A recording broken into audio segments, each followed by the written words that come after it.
Hey, today's Bible study comes from Matthew chapter 8, verses 1 through 4, and it reads as follows.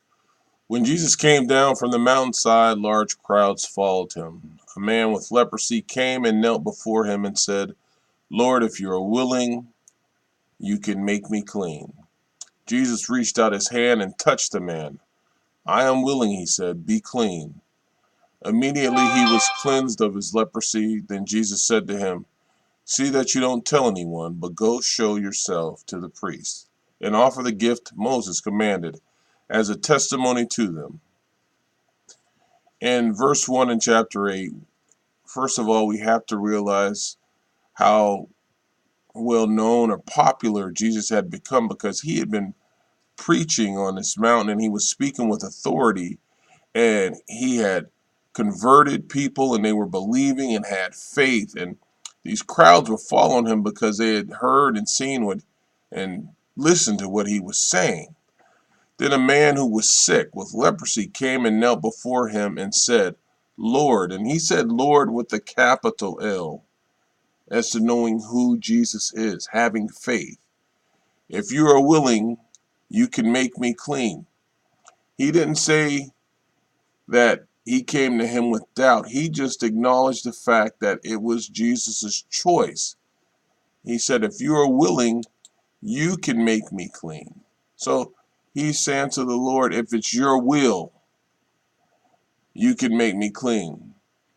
And remember, leprosy was considered a type of sin to those people back then under the law of Moses. Not that the lepers were considered sinners, but the disease that they had itself was considered a sin. Something like when they used to say they burnt witches at the stake because the women were evil. Well, leprosy was just a disease. It wasn't because the people were sinful. It was because they had a disease. And they had to, back in that time, separate the lepers. And people didn't want to associate with lepers. So this was not only a disease, but he was considered to be an outcast. And to go to the Lord and see what he would do for an outcast, a leper who was sick, that was shunned by society. And if any of you have ever felt that way, an outcast or shunned by society, go to Jesus. He'll heal you, as he did for this leper here. So it says, and he stretched forth his hand and touched him, saying, I will. Jesus was willing, and he was willing because the man had faith. I will be thou made clean, and straightway his leprosy was cleansed. Well, he touched the leper, and truthfully, he just showed his power and authority over Moses' law. We have to remember that, because if you look back in Leviticus 13:49 and 14:2, it talks about the dread and revulsion associated with this disease, but it shows his authority over Moses, which forbade touching lepers. And you can look that up in Leviticus 13:44 through 46, and I'll read that. He is a leprous man, he is unclean. The priest shall surely pronounce him unclean. His infection is on his head. As for the leper who has the infection, his clothes shall be torn, and the hair of his head shall be uncovered, and he shall cover his mustache and cry, Unclean, unclean. He shall remain unclean all the days during which he has the infection. He is unclean. He shall live alone. His dwelling shall be outside the camp. So, like I said, they were pretty much ostracized. And Jesus touched what was unclean, but Jesus can clean up anything. And he did. Now, the funny thing about it is Jesus always went against that touch not directive of the law. And you can see that in the case of the buyer of the widow's son. If you look at Luke 7:14, And he came up and touched the coffin, and the bearers came to a halt. And he said, "Young man, I say to you, arise." And the other thing, when Jesus performed a miracle, most of the time they were instantaneous. Jesus could do it right then and there. Remember, Jesus gave the power and authority to others, and they received it. But Jesus had the power. Jesus is the power, which means he can do as he pleases. It can happen right then and there, like when he changed the water to wine, or it can happen later.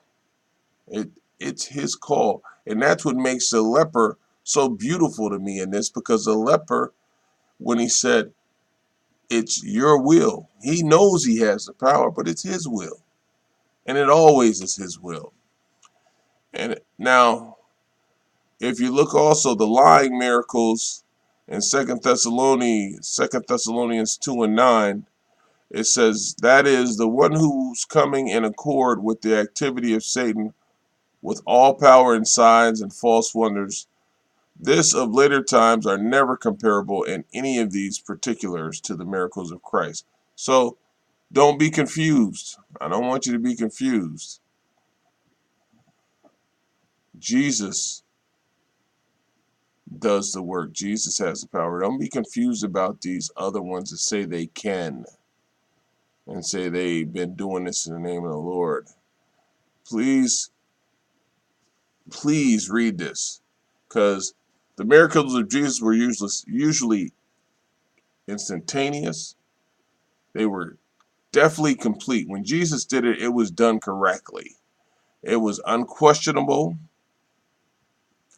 and a bunch of people saw it. A bunch of people saw it. So the lying miracles, as I was talking about in Second Thessalonians, don't believe those, because they're false. So in verse 4 it says, "And Jesus saith unto him, See thou tell no man, but go, show thyself to the priest, and offer the gift that Moses commanded, for a testimony unto them." And you know, the leper disobeyed the Lord's command. He went and talked about it.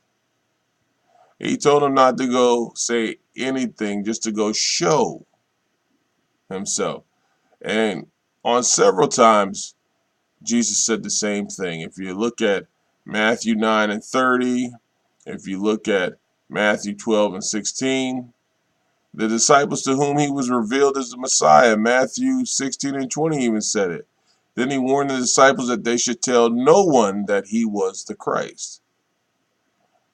But they knew he was the Christ, as this leper knew that he was the Christ. If you look at him in Seaside, the truth of the matter is, Jesus was a loving God and is a loving God. And when he saw the affliction of this man who, in the old Levitical ways of Moses, would have been ostracized, would have been touched, it didn't faze him. It didn't sway him. It was the love of his people, and he touched him, and he healed him, and he made him be whole again.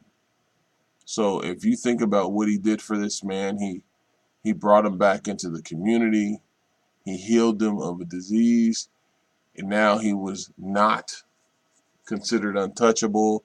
Now he could be in the community and maybe even had a family of sorts.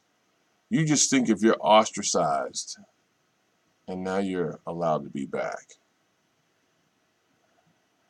Ooh, he was just good. He was always good.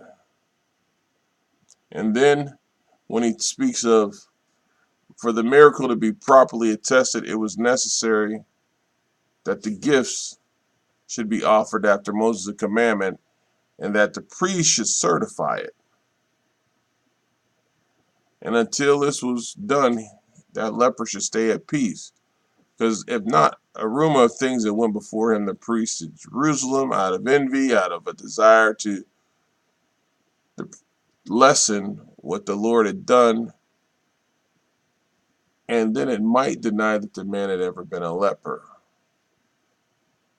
And that saying, then it would prove that he was truly not cleansed, but we all know that he was truly cleansed. So even when Jesus spoke with directions, he was still respectable to the knowledge of the people. And when he did this, he was respectable to the knowledge and the ways of the people. Amen.